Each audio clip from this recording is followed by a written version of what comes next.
expand power.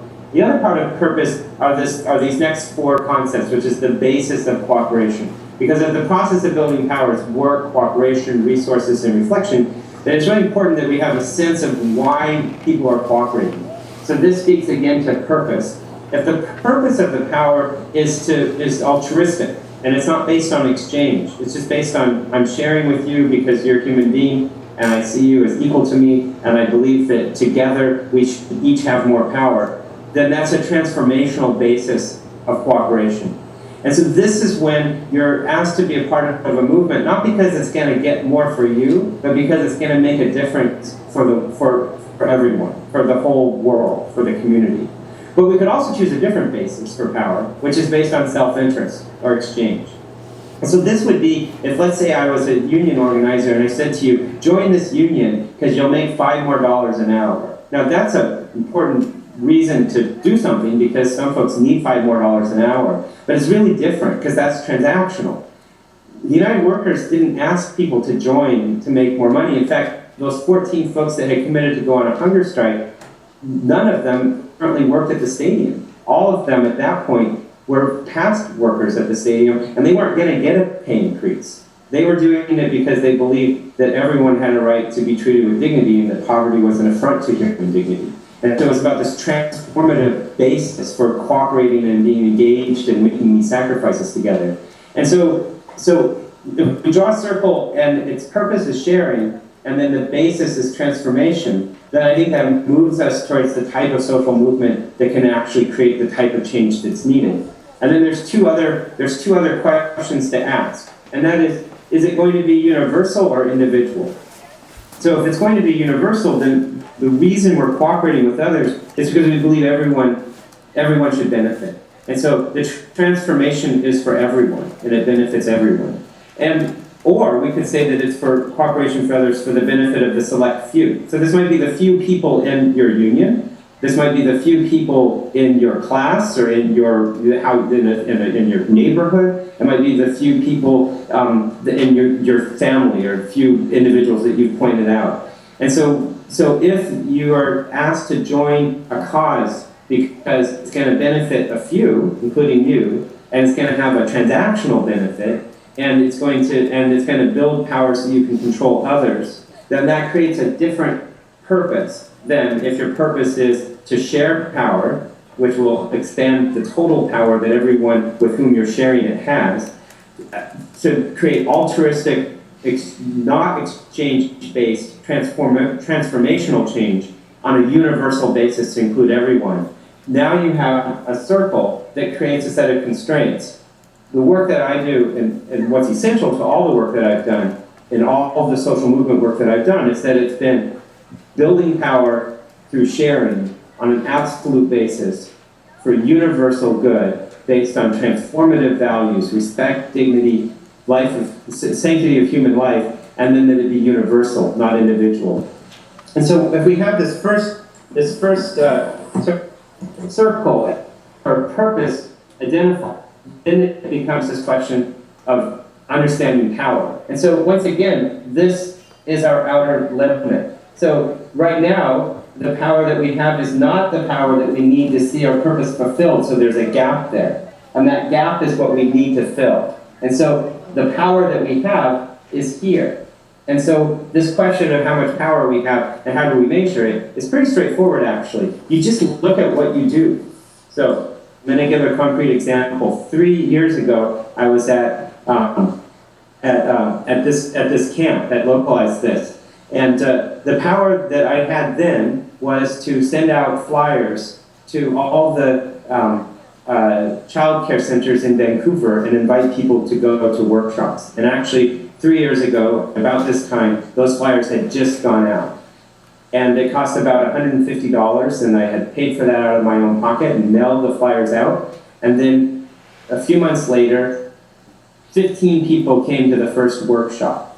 And that workshop happened, and at that workshop, people came and we made a meal together because we had the power to make a meal together.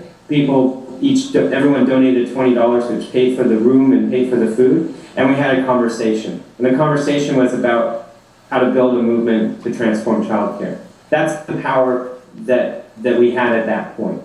And that was the first step. And we didn't have any more power. And so that was the power that we had, and that was as far as our circle could go. So everything that happened in that moment at that workshop, though, was universal, transformative, and based on sharing. And it was really explicitly done so. The donations were all put into a pot, and then it was clearly said, this paid for the food that we're sharing, and that's it, and then for the space of this room. And then we shared in the work of making the meal together. And then we shared in a dialogue and talking about our values in transforming childcare. Now, 15 people came. I think, of the 15 who came, many, I think, came because they could get hours towards their professional development. So that was why they came. In fact, they came largely for a transactional basis. But others came because they were curious about this conversation, and they wanted to be involved in this transformation. So a year later, from those 15, it had grown to be a core of about 20 people that had come workshop after workshop throughout the course of that year. And then we had the power of those 20 people at this point to decide what we were going to do the next year, which was to have this core group of 20 repeat the process, but for the 20 people involved in repeating the process to actually design the next set of workshops, to design the next set of flowers. And so now at this point, we had the power to have a group of 20 people do that exercise, and we had the power of having those leaders. And so the next year, which was last year, the power that we had was to carry out those workshops with those 20 people. Now, at the same time, we also had the power to reach out to folks at the University of British Columbia and to see if there were folks interested in doing a campaign around pay equity. Same process. It started off with the power to just invite people to come together and have a dialogue, which doesn't seem like a lot of power. But at that conversation, the question was asked, do you want to be part of a movement for pay equity at UBC? And so that in 2 or 3 years, every person here receives a fair wage, and we start building this movement. And so we had the power to ask that question, and then over the course of the year, we repeated the process. And so at this point, I guess 2 years into it, because this is the start of the 3rd year, now there are 35 core leaders at UBC. There are 20 core leaders not at UBC. We meet twice a month, once at an informal dialogue at once called. About 15 people come. One of about 50 people that come together to talk about changing childcare. And we also meet at UBC, and now the largest public sector union in the province is fully backing our campaign. We have a commitment by the union to support the campaign. We have 150 members, which is essentially all the members at the university, involved in the process. We are soon going to have 45 people on committees, that are actually involved in the decision-making for the campaign. And we're en route to have 1,200 people come to a forum that brings people from all across the region to talk about how to expand the movement and build it to the next step. And we're building towards having thousands of people march on International Women's Day in support of childcare equity at UBC and across the province. So this is a short, a cliff version of that, but it truly just started off when you go back 2 years to just that first flyer and that first gathering.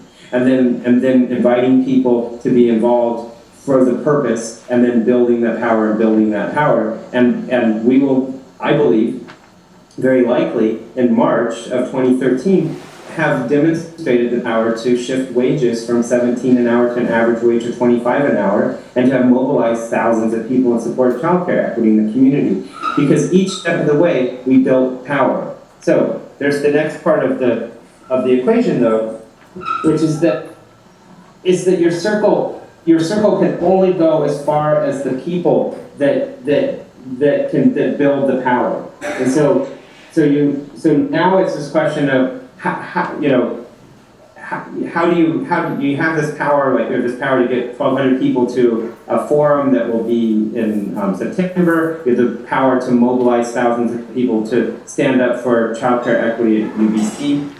And so how does that happen? Well, it happens because there are leaders, which is what people are. And so this goes back to the quote by Paulo Freire, which is that in the quote, Freire says that it's integration of the younger generation of the logic of the present system. But I actually don't see a distinction in education across generations. I actually think that education is something that that we experience at every moment in our life, from the time we were born until we die. And so the way that we build power of people is through education. And another way to think of that is through leadership development, which is what we're doing right now. We're in the process of education. We're in the process of listening to each other and talking with each other and being changed and transformed through dialogue and through contemplation and reflection. And so our power is in our capacity as leaders, as co-leaders, and that is how it is at any point in human history, at any type of social movement, that it's leaders. Now, not the leader, but all of the leaders, many leaders. One of the things about Occupy that made no sense was, to me anyways, was when people talked about it as leaderless. Because it wasn't leaderless, it was leaderful. It had thousands of leaders. Each of those leaders were involved in all of the work necessary to articulate a strong desire by millions of people across North America for an end to inequality and for social and economic justice. And that was accomplished. It was a huge accomplishment because it was leaderful movement. It wasn't just one person or group of people at the top that were sort of directing people or controlling people. It was people sharing with each other across the whole movement their power as leaders. But people as leaders, through education, which is the practice of freedom, which is critical and creative, based in reality, based on participation and transformation, which is on the other side of the oar, that type of leadership development is the process by which people have the power to build the power out. And so then there's this last part of the circle. So if you look at this here, this outer circle is purpose. And I suggest that social movement power's purpose is going to be universal, transformative, and based on sharing. And then this circle here is power. And the key to power is understanding that power is the process of building power is work, cooperation, resources, and reflection. So how much work, how much cooperation, how many resources, and how much reflection we have determines the outer bounds of our power. And that this is all mediated or facilitated by people, co-leaders, and then in the middle of this is the process of that. So the process is things like making meals together, creating art together, having conversations with each other, inviting people from communities to get together and to continue to build communities. It's things like paying attention to important details, like the video that we watched that was beautiful to watch, and it combined all these different elements of light and absence of color and tone and face and music and visual imagery as core to then connecting with us and having resonance with us as we were transformed by the experience of connecting that video to what it signified to us, which is our potential to be engaged in social transformation. And so then our job as social movement organizers is to expand the process, expand the capacity of leaders, expand our power, so that all of these different circles are at the very limit of our purpose. And so if we start off here with not a lot of processes for building power, without a lot of leaders or leadership development, and without a lot of power, because we wouldn't have a lot of power if we don't have a lot of those processes and a lot of those potential leaders having been fully developed, then what we do is we expand all the way up to our purpose. As long as we don't go beyond our purpose, then we're going to build power for the purpose that we intended. And so I guess, that's the model. That's the model that I think was essential to the work that I've done when I was a social movement organizer in the United States. And it's the model that I think is essential to the work that I do in British Columbia. Every time I go about asking the question, what do we do next? I start off with, how does this fit within our purpose? Universal, transformative, and based on sharing, expansion of power. And then I ask, how does this fit within the power that we have? Is this realistic given what we can do now? Not realistic given on what I'd like to do in the future, but is it what we can do now? And then the next question I say is who's going to do this? Where are we in terms of our capacity as leaders? Like what leadership development is necessary? And then I go to the question of what processes will get us to that. what cultural elements do we need to mix together in order to develop our capacity to speak publicly or to reach out to allies or to mobilize people or to connect with people. And then out of that comes an answer for the next step. So the next step might be, well, the next step, like say in the campaign at UBC, is to have a leadership development program on public speaking to prepare for going out and speaking with allies. That's the next step. The next step is to expand our dialogue circles that take place in people's homes and to have more people host. And so people that want to host that want to go through a process of having conversations about how to have 12 people come into their home once a month on a Friday to have a conversation about social movement power as it connects to childcare. So then that would be the next step, and it fits within that. So I want to finish this part of the presentation and just see if there's questions that folks have before we move to the next part. I guess my question would be, when you recognize that what you're doing is not working, what's the best way to process and to improve upon those failures and to learn from them?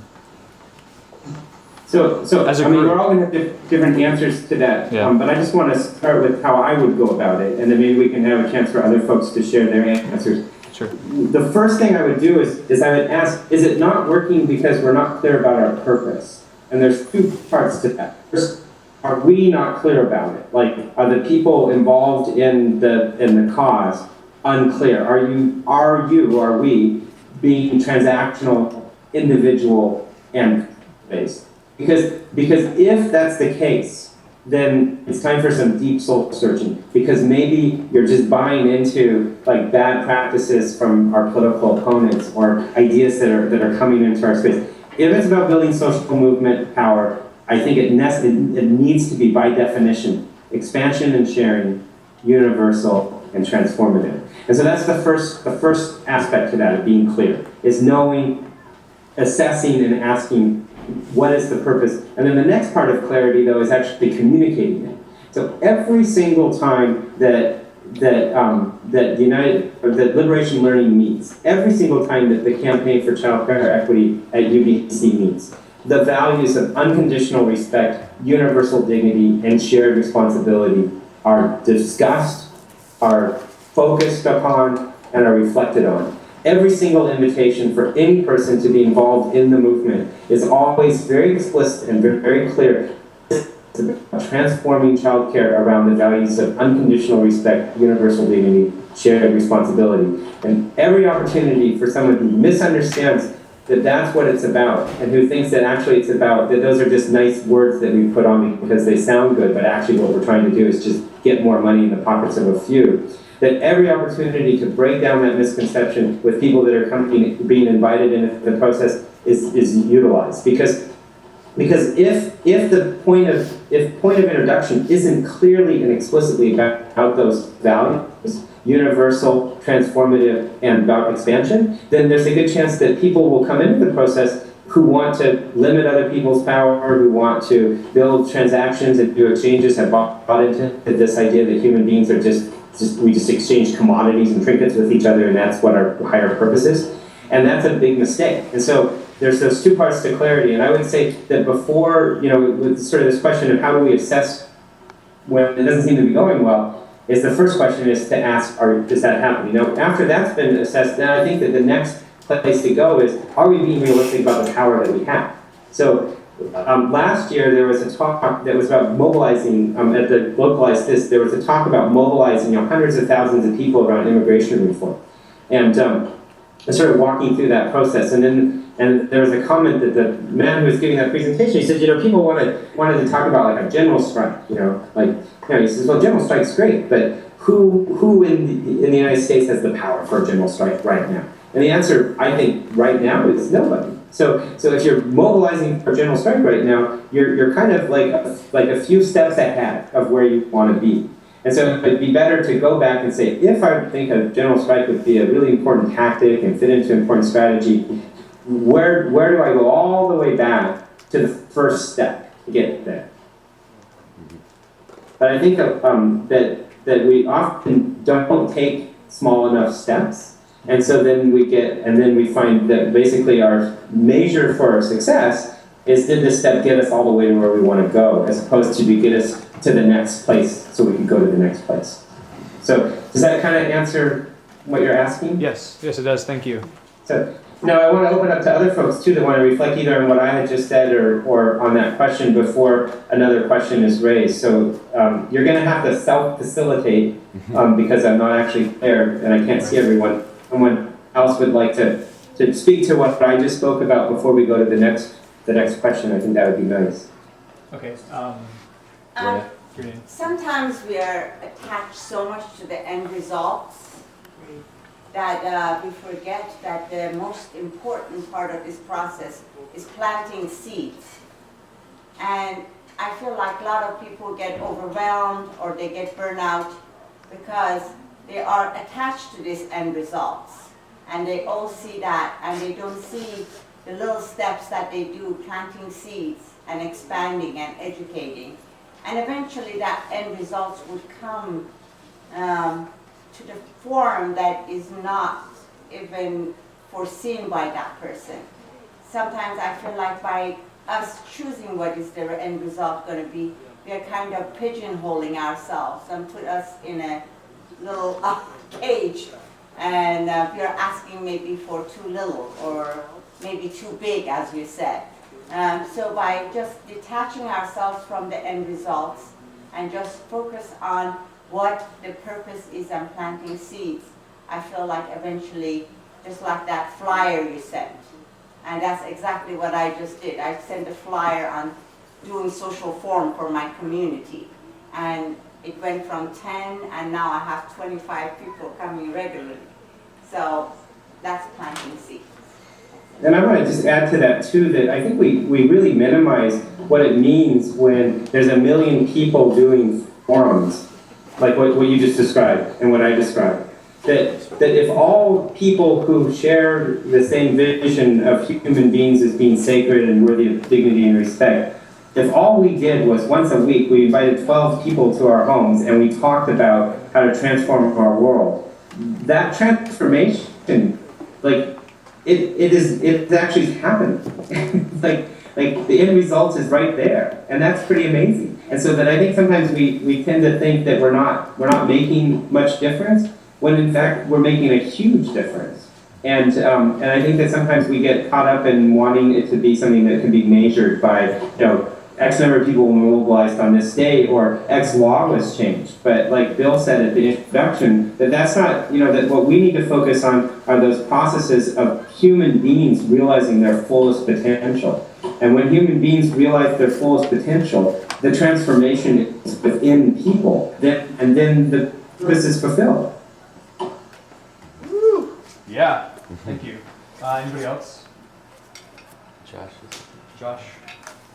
Yeah, I wanted to respond to a question about May Day and doing all the little steps that you have to do to build a general strike. I was really active with Occupy for, I guess Occupy Seattle since the end of September, I think, is when I got involved. And when it came to calling for a general strike, I was one of the people that was a voice at the General Assembly saying it takes a lot of hard work. There's a lot of steps involved. We have to build to that.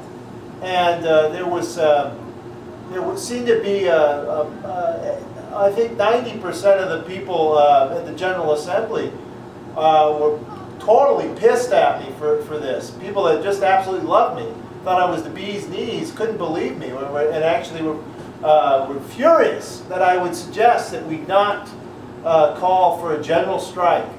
And I thought it was very childish, and I ended up really that was like my last General Assembly. And there was this idea in the room from a lot of people that if we would just dream that it could happen, that if we just wished it would happen, it would happen. And that we didn't actually have to do this hard work of sitting down with hundreds of people over all these different, meetings and discussions and forums you know, and to get all of the different locals on board and to get all the different groups in the city engaged in this, that it would just happen. So I was kind of flabbergasted by that. I'm glad you mentioned that when you were talking about building power. I just want to say, here's a really important aspect of what you just said, because it really resonates with me, especially sort of what you said about how it felt and being involved in that process and that conversation.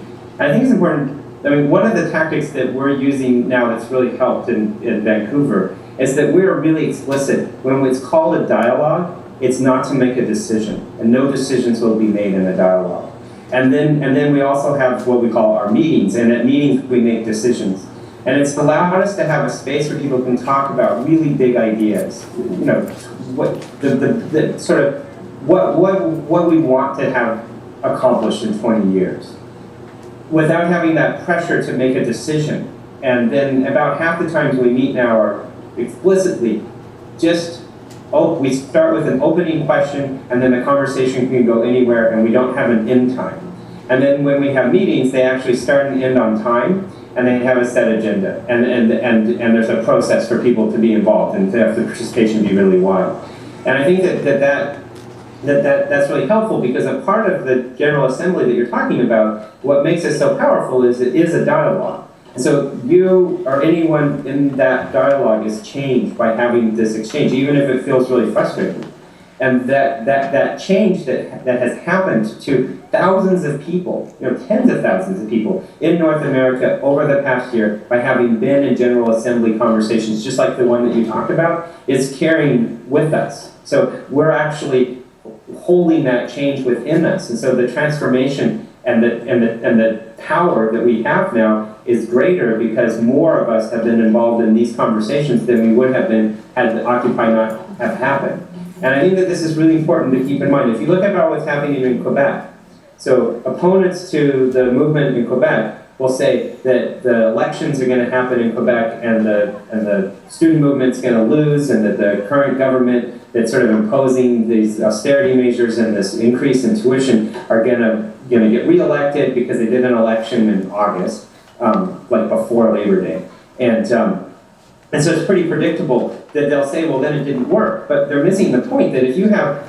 10,000 people in a province, in a community, meeting and talking about how to create social change for a year, and you have 250,000 people in the street every month, well, everyone's been changed. So in 20 years, the community's going to be totally different because that happened, in the same way that everyone's changed through the General Assemblies. And I think that we have to own that accomplishment, that it is huge, that kind of change is happening, and it has happened, and that it's really big. And then the next question is, what do you do with that? Well, the group of people that want to see a general strike because you think that may be important, they think that may be important. Those individuals should start meeting in their home and talking. If we're going to be able to have a general strike, let's say we think it's realistic to happen in 10 years, which is not very long in sort of history, like it's a blip in history. But it may be possible for our community to do that. So what would be the concrete steps that would happen? And then you just go through the process. You say, we think it's possible to have a general strike in 10 years. And this is what it's going to take. And you work backwards from a general strike would require that there be 500 people in the community as sort of leaders in this process, organized, in this way. And then you go all the way backwards until you figure out the next step that you're going to do tomorrow in order to get to that point in that process. Now, you may find out that what you did was plant seeds along the way, and you don't do a general strike, but you're still going to have developed all of those leaders along that process. And so it's worth it. And so I think it's important that we have to remember that sometimes we're just talking with each other. Sometimes we're connecting with people with different viewpoints and different ideas and different passions. And sometimes we're with a group of people who want to work on one project for 10, 15 years with us. And they're going about that project and that process. And these things are all happening in parallel, simultaneously, intersecting, overlapping. That's a social movement.